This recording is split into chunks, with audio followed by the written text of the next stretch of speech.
You cannot have revenue without first having the attention. How are you cutting through the noise that your target audience is dealing with on a daily basis? Our attention spans have decreased by 25%. The average person is on 8 platforms a month. We're spending a movie's length worth of time every single day scrolling through social media. When you understand how to move someone through your content, what's going to compel them to want to watch further, that fundamental will serve you beyond any algorithm change, any platform change. And it's still something that is so human. AI doesn't know how to do this well. The audiences, the viewer, nowadays are so sophisticated. We are all spending so much time scrolling through content. We are making a decision in under 2 seconds. If you're not showing up in alignment with yourself or your brand, then those people are going to know it and they're going to immediately think that you're fake and move on. And I really can't hit on enough that if you want your content to have a viral component, you need to be thinking about how are you engineering the video to spark an emotion? Because when people get emotional, they get promotional. There's science behind creating short form videos people won't skip. My special guest is a content strategist and science of attention expert. Her agency is Attentioneers, and it helps creators, entrepreneurs, and brands turn their reach into revenue. Her course is the Viral Authority System. Hilary Billings, welcome to the show. How you doing today? I'm so good. How are you? I'm awesome. Today, Hilary and I are going to explore the science behind creating short-form videos that people actually want to watch. Now, Hilary, before we go there, I'd love to hear a little bit of your journey. How did you get into video, short-form video in particular, and just start wherever you want to start? Yeah, none of this was on the plan or agenda. I initially got my degree in psychology. I thought I was going to be a professor. And then I became the proud owner of 14 rejection letters from every PhD program that I applied to. Right. I ended up doing what anyone would do in the situation. I was had a flair for the drama. I took off to Nicaragua. I started a travel blog, initially thinking that it would be a way for me to keep in contact with my friends and family and document the downfall of my life at 21. And it turned into a place where I was connecting with readers all over the world. I built readership in 120 countries. Fast forward, I started working as a journalist and on-camera host for outlets like USA Today. I produced for E! News. I was a burn survivor turned Miss Nevada. So I started to generate this really interesting career in digital content. And then I thought I knew what it meant to make great content. I became a personal brand strategist. I started helping people turn reputation into revenue and working on their book launches and their speaker bios and their websites and all sorts of great content. And then 2020 hit and all of my revenue streams dried up. And I was approached by an acquaintance of mine who happened to run at the time the largest network of Facebook Watch pages in the country. I know about Facebook Watch. Yes. And at the time, it was the only way you could monetize, right? You would split the revenue with Facebook. They would place an ad somewhere in your piece of content. And so really, you had to be good at pulling people through and pulling them through the ad to the other side to want to know what happened in the piece of content. And so my partner and I, we knew a lot of these creators. We knew that they were doing really well. We both had backgrounds in content creation. We thought, what would be the harm in trying to make these sub 3-minute videos? We'd had a lot of success in other places. How hard could it be? So we started making content. And it turns out the answer is it's pretty hard to make sub 3-minute videos work.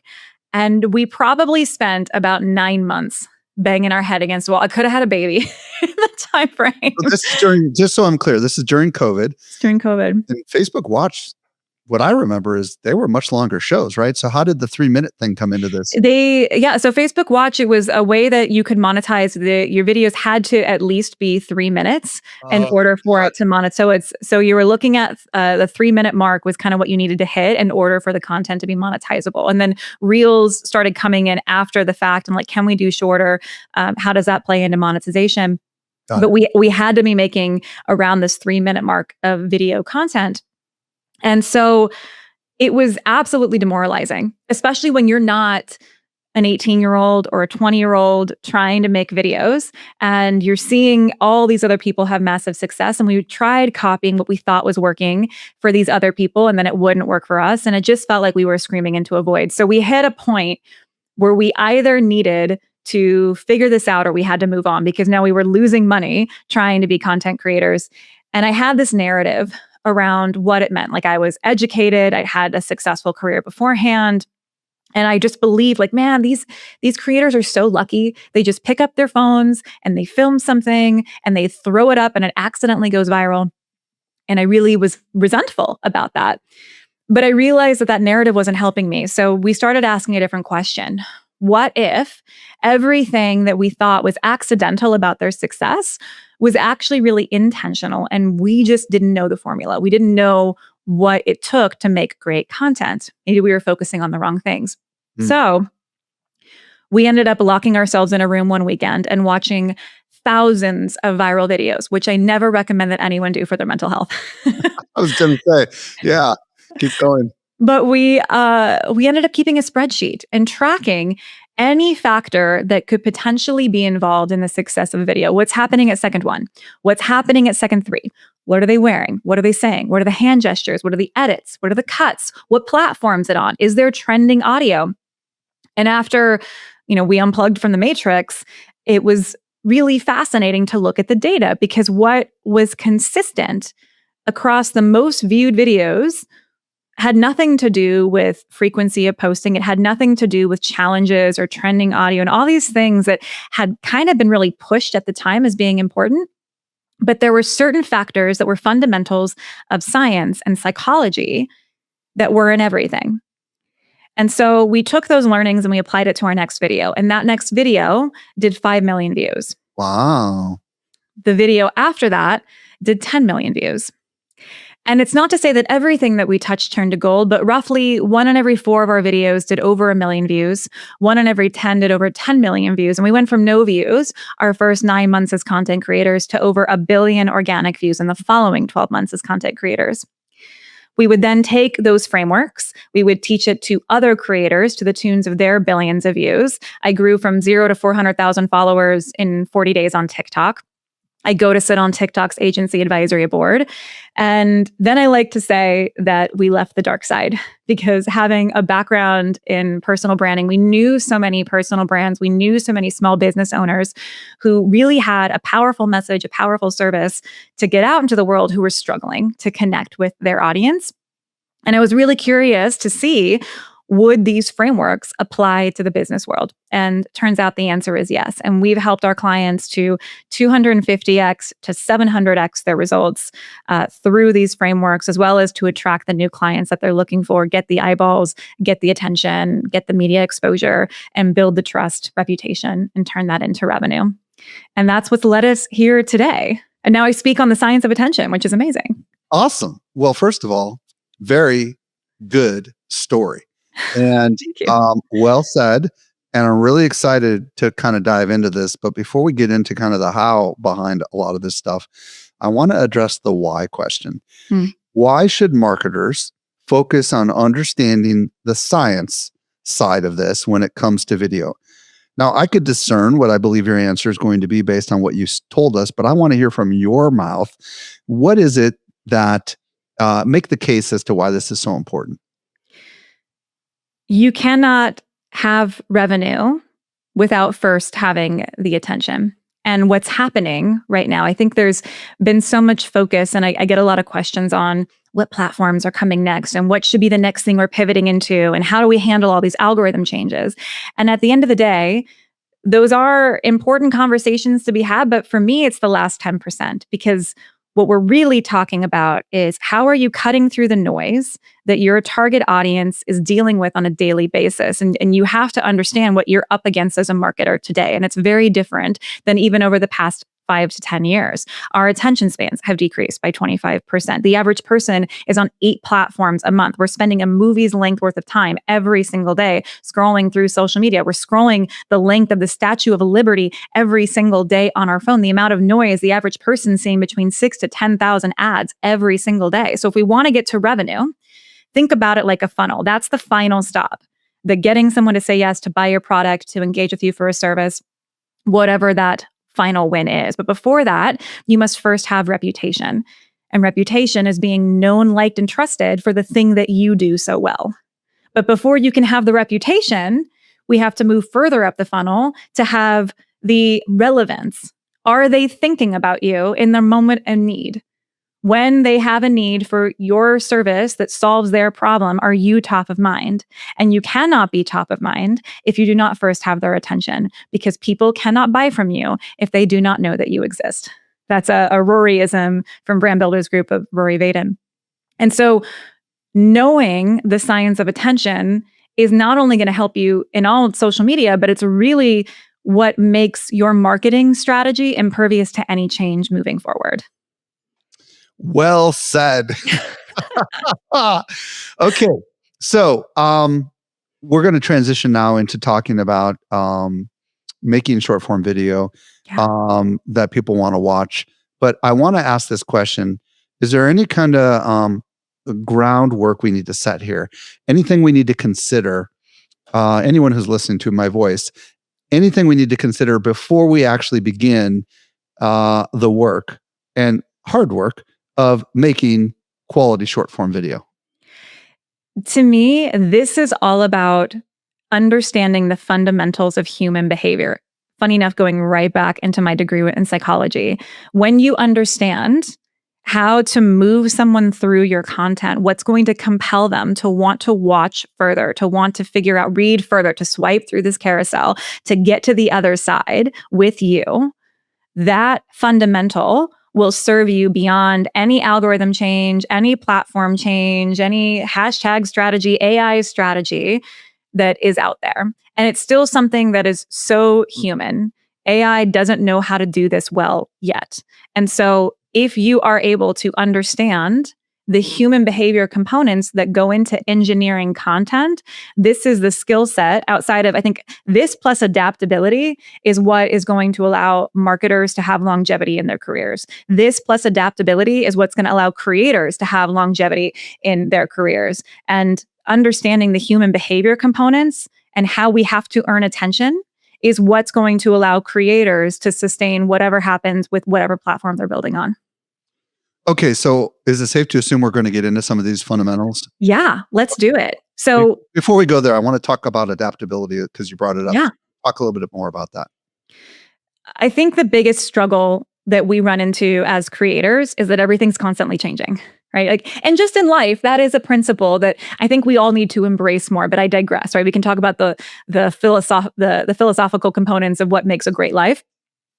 But when we're talking about technology, it's changing so fast, and it's changing at a more rapid pace than ever before. Those that win are not going to be those that need it to look the same. Those that win are going to be the ones that don't take the results personally and are willing to explore and get curious about how to play within the new container, the new box. And I think this is becoming a prerequisite for wanting to be in content moving forward. It doesn't even mean you have to be good at it, but you have to be willing to learn. You have to be the willingness to try something new, the willingness to play in a different sandbox is really that skill set that cannot be taught. And I just think there's so much power in learning how to be adaptable. And the creators that I've seen had massive success over the last 10 years are those that have been adaptable in their approach, in the platform, in the type of content they're putting out. Just because something stops working doesn't mean they stop creating. They find a new way to get their message out there, and it might take some tinkering to get there. But it's that adaptability gene that allows them to keep having success long term. Well, I love that, and I'll double down on it. Everyone who's listening to this podcast, by their very nature, is adaptable because 100%. they listen to this show because they want to understand how they can take advantage of the changing world in which we are in. And if we layer into this the AI component, being adaptable doesn't just mean I'm willing to try a new platform or I'm willing to try a new format. It also means I'm willing to try new tools, right? And new approaches that will allow me to be more successful or to augment me, or enhance me in the areas where I know I am not super strong. And that's why I really love that word adaptability, because, those of us that have made it through 2020 are survivors. Okay. Amen. You're a survivor. I'm a survivor. And we had to adapt because the whole world changed. And the world is continuing to change now for different reasons. So my encouraging word to everyone who's listening is to pay very close attention to what Hilary is going to unravel here, because this is your chance to adapt by understanding a basic human principle that will allow you to move forward today with short form video, tomorrow with something else. Is that fair to say, Hilary? Oh, 100%. And even just acknowledging that you are here and you're wanting to learn and you're listening to this episode because there's something here for you that you can take and move forward with. And I think that, again, that's a skill that cannot be taught. That willingness to learn, that willingness to adapt and to always be a lifelong learner. That's how we have lifelong success. So 100% agree. All right. So let's get into some of the science side of this. Where do we start? Yeah. So we have a 7-step science framework acronym that we work within that applies, again, all these human behavior, psychology step points, movement points through to get someone through a piece of content. And where I love to start is the second C, which is connection. And I always like to start here because without it, nothing else can happen. And connection applies to both your audiences, your target audience, your target customers, connection to your content, as well as your own connection to the content, whether you're a founder, you're the business owner, you are the service provider. And this matters for a multitude of reasons. But first and foremost, that scientifically, if you are detached from your content, it quiets the reward circuits in your brain. So you do not experience the same dopamine hit, even if you have success with a piece of content. A video goes viral, does really well for you. It's not going to hit in the same way for you, which then starts to mimic symptoms of depression. You start to lose intrinsic motivation. Now, creating content starts to feel like a chore. And we all know business owners, marketers, content creators are like, yeah, I don't really want to do this, but I know that I have to. So just whatever we got to do. But that lack of connection is then what's going to lead to them burning out. And over 70% of creators burn out every single year. And is it any wonder why when we're feeling detached from the product that we're putting out? And further, if we're detached from the product, that then transfers to who is viewing the content. And the viewer, if we are detached, is 25 to 40% less likely to share the content because it's not creating the same type of resonance. And so real quick, I want some clarifying questions. Help everybody understand what it means to be attached and detached from content, because some people might be like, I don't even know what that means. So talk about that a little bit. Yeah, well, I'll use an example, a story of when I first started out coaching different creators through this process. We had a speaker, an author that we were working with, and initially her mentality was like, hey, just you tell me exactly what I need to do. I'll do it. And I just want us to get the momentum. Perfect. Here's some ideas that I have for you. Let's work through them. I think her second video ended up doing 2 million views. We were super excited, got on the call with her. Congratulations. This is really huge. Let's talk through how you want to move forward. How are you feeling? And she was like, yeah, I mean, I guess I'm okay. But the wrong video went viral. I was like, what do you mean the wrong video went? What is there such a thing as the wrong video having success? And for her, this piece of content that she had put out did not feel reflective of who she was. Now, she had agreed to it. She had filmed it. We had ideated it together. There was a lot of co-collaboration, but it really made me understand that before we can start shooting content, we first must get on the same page around what's aligned for you and your brand, because what's working or what you see in your space working may not be the same thing as what's going to resonate for you. And so within this, we learned that we cannot skip this step of trying to find authenticity within the content. Now, if you're like me, I get a little tired of hearing this word. I feel like it's been thrown around a lot. And as someone who came from a people-pleasing household, I have like 17 personalities. Like someone telling me to be more of myself isn't helpful for me. I don't actually know how to do that. So we created an authenticity formula to help you be able to understand, like, is this style of content aligned with how you want to be perceived by the world and who you actually are? And is this style of content something that makes sense for you to move forward with? And so the beautiful thing is that when you leverage the authenticity formula, it gives you permission to put a lot of things down. Because something else that people come to me with is questions around like, okay, well, I want to make great content. I want to get the most eyeballs, but I'm not funny, or I don't want to dance. To which I say, great. You don't have to do those things. Let's figure out what's within your authenticity formula and go from there. And so this just really allows people to root into the why are they doing the content and the how they want to be perceived in a way that feels in alignment with how they're actually living their life. And when we become performative, when we do things because we think we should, or because it's showing up on our algorithm, which is very biased, right? Because we are being served what we're watching, then we can really start to hone in on who our content is going to resonate with, which is likely someone that we previously were. So Okay. Let me ask you quick questions, by the way. This is really interesting.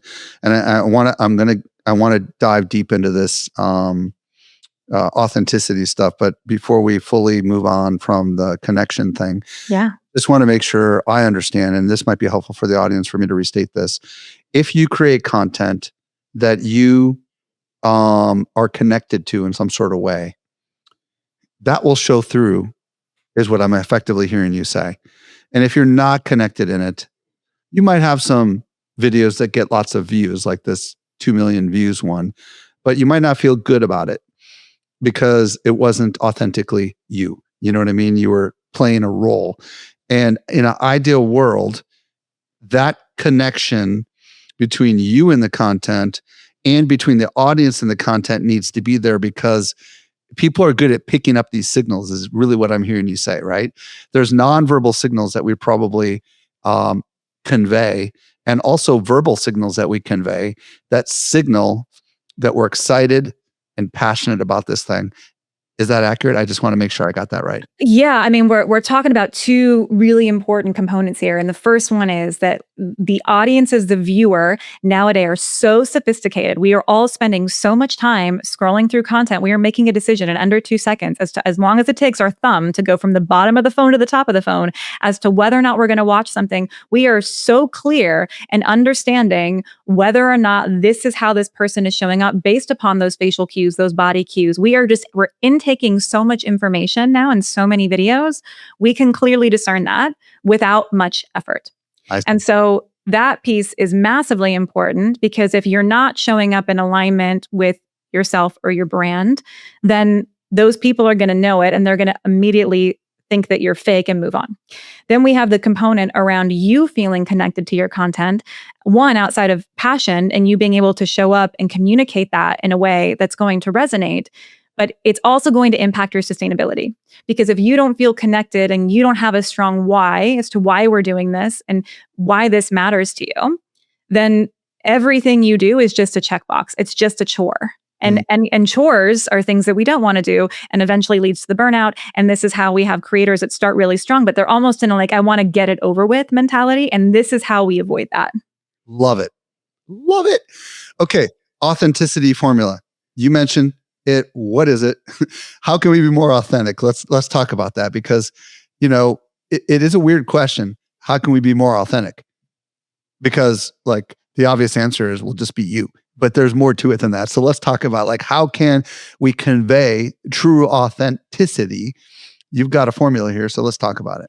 Yeah, so the authenticity formula is very simple, and it's something that I highly recommend that every creator, every business owner takes into consideration before making any piece of content. But this is really starting by understanding your brand. So when you think about your personal brand or your company's brand, that's really like the what of your reputation, and the authenticity formula is the how that is going to be conveyed or come across in your content. So the authenticity formula goes like this. It is your values multiplied by your voice. It's your values multiplied by your voice. And the reason that this is a multiplier is that each of these things individually can be positive or negative, and they're going to exponentially increase each other. So when we're thinking about values, what do you care about? What matters to you? And that might be a little bit different than your brand core values, but like, what do you as a founder? What do you as a marketer? What do you as a creator care about? And this could be family, faith, sustainability. And it doesn't mean that I would expect you to go on camera and say, "Hi, I'm Hilary and I care about sustainability." That's not how that works. But what I would expect is through your content for you to show me that this is something that matters to you. So maybe you're making content around your favorite reusable bags. Maybe you're making content around this is my favorite piece of clothing that I upcycled this week. Here's how I'm reducing my waste. Here's how I'm recycling more. Here's how I like insert here the types of things that you would do because you care about sustainability, environmental protections, whatever. And just by me seeing this piece of content on your feed, I unconsciously can put it together. Oh, this creator cares about this. And this matters because then if your viewer also cares about that thing, they are more likely to watch it. And in the Brand Builders Group personal brand national research study that went out, I think they found over 70% of people are willing to pay more money for a product or service if the company's founder shares their same values. So this is a way for you to start being able to put that together and put that out into the world that also is in alignment with who you are. Okay, this is interesting, and I want to kind of like dig in a little bit on this. Some people that are listening are marketers working for a company that they do not own. Yeah. And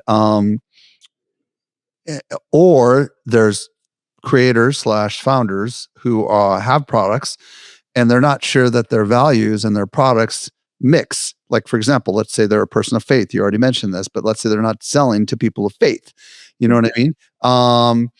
Or let's say they care very much about legacy. You know what I mean? But their product isn't about legacy.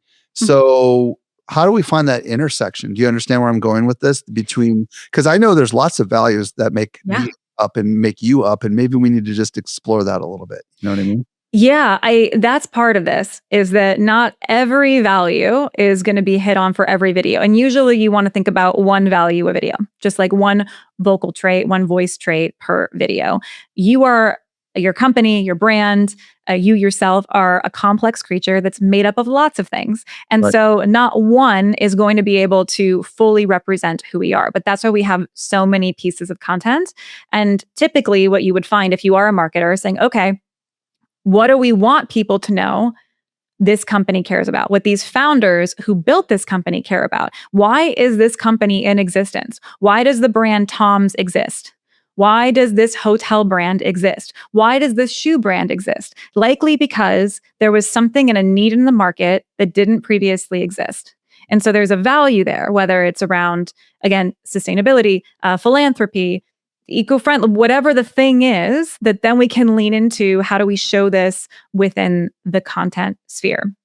So it might be just digging deeper into, okay, so if you're doing UGC content and you're someone of faith and the content isn't faith related, but has this given you more faith, or is there another value that you have that we can lean into as well?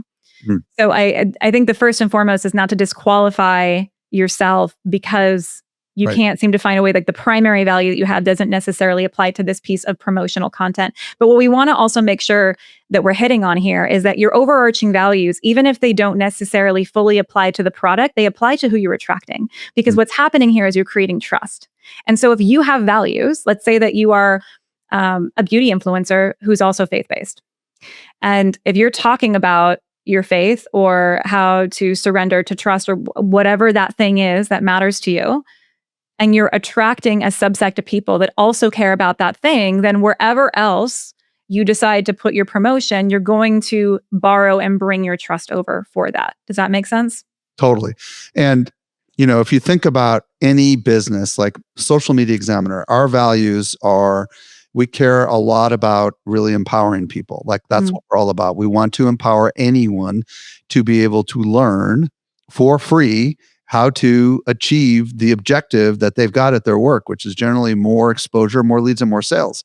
And but we want to do it in a way that is not sleazy. You Hmm. know what I mean? I am a person of faith, so I wanted to be in alignment with what my belief systems are. Hmm. So I tend not to invite people on that are doing kind of like the stuff that you would call black hat. You know what I mean? So I tried to bring people on that are that care about sharing insights and wisdom with other people. And my conference is all about connections. We believe very deeply that if you can connect with other people, you can be more successful. So these are the kind of values that we try to convey in all of our content. I'm just saying this to help people understand how it might work inside of my business. So when you start to think about your business, there are things that you do value and there are things that you don't value. And I would imagine auditing your business values and then auditing your personal values would be very valuable here. And is that effectively what we're hearing you say? Yeah, that's is our starting point within this. And what I love what you shared too is access is an important value for you guys. And you're showing and giving that access to people through all the different mediums in which you disseminate this content and through the types of creators and experts that you bring in, right? So even subconsciously, just by the way that you run your interviews and where you place your interviews is communicating that value as part of your authenticity formula. I Love think it. that's really Okay, powerful. so we said values times voice. Talk a little bit about the voice side of it, and let's make Yeah. sure we get any science stuff into here as well, because I definitely want to talk about that as well. Yeah, so think about the voice as the personality of your brand, your traits. How would someone describe you or the company if it was a person, if we were to anthropomorphize your brand, how would you describe it to somebody else? Is it edgy? Is it funny? Is it the best friend that you never had? Or have you ever met a stranger? Right? What is the terminology that you'd want someone to use to describe you? And if you're unclear on where to start with this, I highly suggest that you ask a spouse, you ask a sibling, or you ask your customers. Like, how would you describe the way that I come across or the personality of, if you were to put a person or a mascot on this brand, what would that personality look like? And this really matters because this creates a frequency when these two things are combined. When our values and our voice overlaps, it creates a frequency that only certain people can hear, right? It's like listening to a song, but you have to be tuned into the right radio station. And this is where we don't have to worry about scarcity. Like I do a lot of keynote speaking and working with real estate agents, lawyers, financial advisors, entrepreneurs who are working under a brand but have their own solopreneur business. And what I like to tell them is like, look, your ability to do your job well, that's the floor. You can buy or sell my house. I have to believe that you know how to do that. But when I'm making a decision on who I'm going to work with, it's not just who can buy or sell my house, it's what is the experience that this agent is going to give me. And I learn the experience that you're going to give me. That experience is the differentiator. And that comes from the combination of your values and your voice. Because what you care about and the way that you communicate will dictate my experience.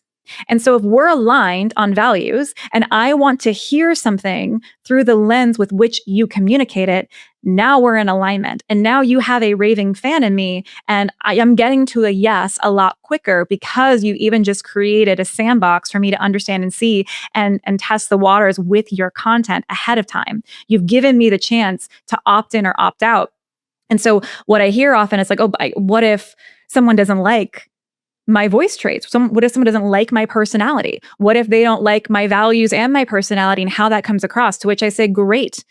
They're likely not going to DM you and say, hey, I was going to let you sell my house, but due to personal reasons with this one piece of content, I'm out. Like they're never going to do that, right? They're just going to move on to the next. But what you're doing is giving them a chance to preview what it's like to work with you by making sure that every piece of content has these two things in it.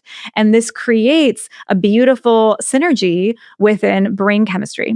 When we have the voice traits that we're looking for, that we can best hear from, overlapping with the things that we care about. And this is why you can have 1,000 gyms in one city, and they all are targeting and work with very different types of people because we're all working towards the same goal of health, But the way that we're getting there, the experience that's being provided, the gym equipment, the types of workouts, how pretty it is, the music that's being played, all of that is dependent upon what that business owner values and how they want to communicate that to the world. And so again, this just gives you permission to put down the fear that there's not space for you as well, which I think is a huge resistance point for creators and business owners. I love this. I'm going to ask you to share some examples of some clients that you've done work with, maybe just a couple so people can wrap their brain around this. But I've always believed this to be true. There are people who are going to communicate in a way that only a certain audience is going to find interesting. 100%. And it's true about podcasts. It's true about it's true with writing. You could have two different writers who are very good writers talking about the exact same thing, and you're going to have a different audience that's going to appeal to it. Because if you just think about the domain of writing, you've got scientific writers, you've got technical writers, you've got copywriters, you've got storytellers, you've got all these different kinds of people. And even just under storytelling, you've got so many ways you could tell the exact same story. And because of this, your voice, which is your personality and your style and the way that you communicate, is going to be super resonant for certain people, and it's not going to be for other people. And that's totally cool. This is so liberating because so many people feel like they have to be super extravagant, and that's not their thing, right? Or they have to do this and it's not their thing. So I really love the concept of the idea that first your values and then your voice, when they come together, it's like a super narrow focus that is a clarion call to a very specific audience. So can you share some examples so people can wrap their head around this? Yeah, they're not a client of ours, but I love to use them as an example. Because I think one of the other points of resistance that comes through is people think that their business is too boring to resonate well on social media. And so I love to bring up Duolingo as an example, a language learning platform, arguably one of the most unsexy things that someone could be promoting, right? Rosetta Stone Italian. I've never looked at that and been like, this is something that I would call a sexy industry. And what they started to do is initially, what do we care about? We care about disrupting the language learning industry. We care about doing it in a different, let's gamify how someone is learning so it can be fun, which historically it has not been. How do we turn the industry on its head? So they valued disruption.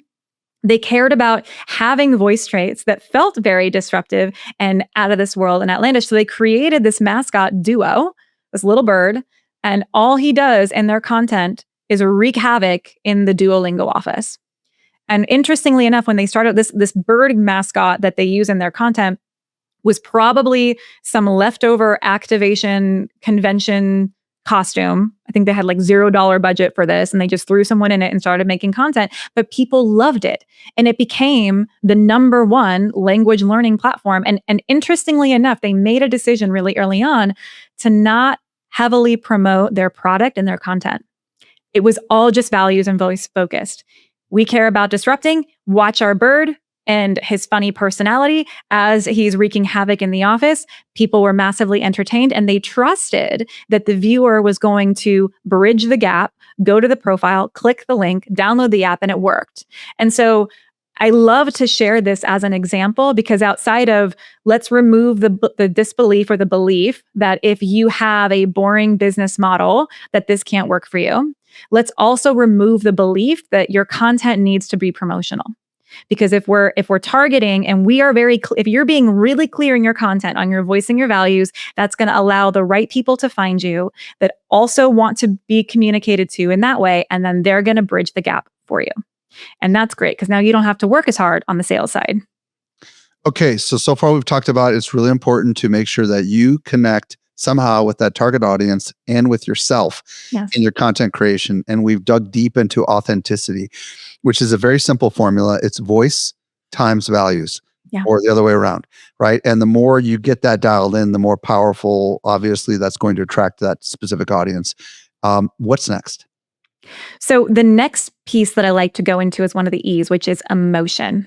And these play really, really well together because we cannot fully connect unless we are emotionally invested. And part of what continues to drive the trust and the reputation is emotion and feeling. And shared emotions, when you're sharing an emotion with somebody in a combined experience, it syncs brain activity and it releases neurochemicals that reinforce bonding, which is really important. So it doesn't actually matter if the feelings are positive or negative. All about increasing the emotions in the videos will mimic real life empathy. So we want that because that's going to help your audience to be more invested in you and your content and want to keep coming back. And outside of that, our brains process emotions. Our amygdala, which is our feeling side of the brain, processes emotions 80,000, real number, times faster than our prefrontal cortex, which is where our logic sits. So we are making emotional decisions 80,000 times faster than any sort of logic. Before our brain has even come on, a decision has been made before the logic is even involved. And so if we're not focused on capturing and engaging and sparking an emotion, we are losing precious time. And especially as the time to capture attention at the very beginning of videos is going down and continues to go down as our attention spans go down and the amount of noise around us increases, emotion becomes even more important. Now, I want you to think about when was the last time that you actually shared something. And it was likely because it made you feel something. And again, we have both the positive and the negative side. And when our brain is processing a negative emotion, right, we're getting into that limbic system, that lizard brain, that fight or flight, the prefrontal cortex goes off. And so this is why fake news can be such a problem because it actually spreads 6 times faster than truthful news. We're too busy in the emotional receptors of it. We're not thinking logically around, okay, is this a true news headline? Is there something weird about it? Let me go and fact check it. No, we are just too busy being outraged and we want other people to be outraged too. And so this is one of the things that we're working against on the fake news side. But on the positive side, when we're sharing in positive emotions, it can actually even reduce our pain signatures similar to taking Tylenol when we're watching and integrating these positive videos. So it's a really powerful tool that we can have. And part of how we do that is through story and creating relatability. We create emotion because it hits us in the human experience. So we had a client that we were working with. They were a large-scale experiential art exhibit provider. They've collaborated with Disney. You've seen them on Emily in Paris. And they have these really cool art exhibits all over the world. And so the product is very visual in nature, but when you're looking at it on social, it can kind of read flat. And so in part of our discovery process with them, we were asking them, like, what happened? Why do people come to your exhibits? What makes them so much fun? And they started to share all of these are really cool things that would happen every day in the exhibits. People were getting engaged. People would come and have picnics. They bring their whole family. They bring multi-generations to have this experience together. And what became evidently clear is that the art exhibit was just the backdrop for some really special human moments and human interaction. So we were able to then create a whole series of videos around these moments that really drove in the emotional component, created these discussions around these emotional moments, and their product was just the backdrop for it. And it created that unconscious connection of course we want to go there because I want to have a similar experience. I want to feel what this person is feeling right now. And then that's getting shared out more and more because of the emotional component. And I really can't hit on enough that if you want your content to have a viral component, you need to be thinking about how are you engineering the video to spark an emotion? Because when people get emotional, they get promotional. When people get emotional, they get promotional. Doesn't matter if it's positive or negative. Oh, They they're are going to going to share it. share it. Yeah. Yeah. Yeah. I love that. Absolutely love that. Okay. So how do we put all this stuff to work? So there's so many great things. So what we want to do is really this is about an awareness and understanding how we're engineering this together, all these different components together to make the best content forward for both sustainability for you as the creator, as well as the connection points and the emotions so we can create that virality. So the first thing I want you to do is I want you to start asking questions before you're even creating the video of what is the value that I want to feature? We need to get clear on what your authenticity formula is, right? What are some of those values we want to play with? What are some of those voice traits we want to play with? And then which one of those do we want to select and pull in to this particular piece of content? So what is the value I want to feature? What is the voice trait that I want to feature? And then what is the emotion that you're trying to elicit from the audience? Because depending upon what that emotion is, right, that's going to impact how you film it, the pace at which you talk, the camera angles, the music, anything else that's going into it, even like your opening facial expression is all going to be determined by the emotion you're trying to elicit. So as you're starting to think through, how can I create these mini stories so that others can see themselves in the content?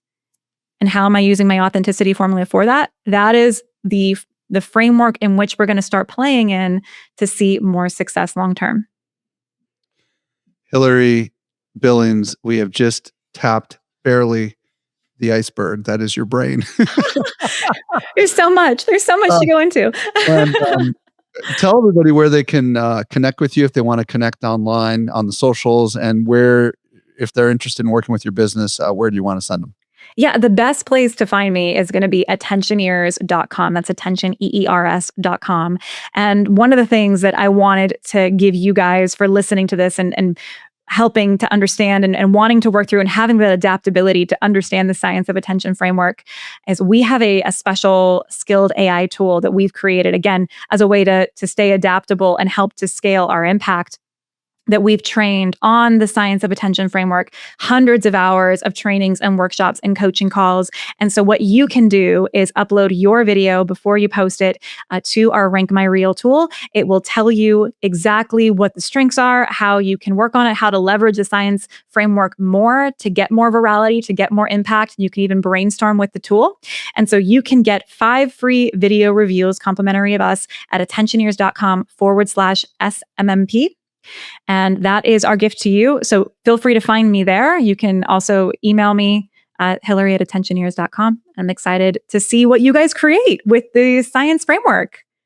Hilary, thank you so much for sharing your insights with us today. Oh my gosh, it's my pleasure. Thank you so much for having me.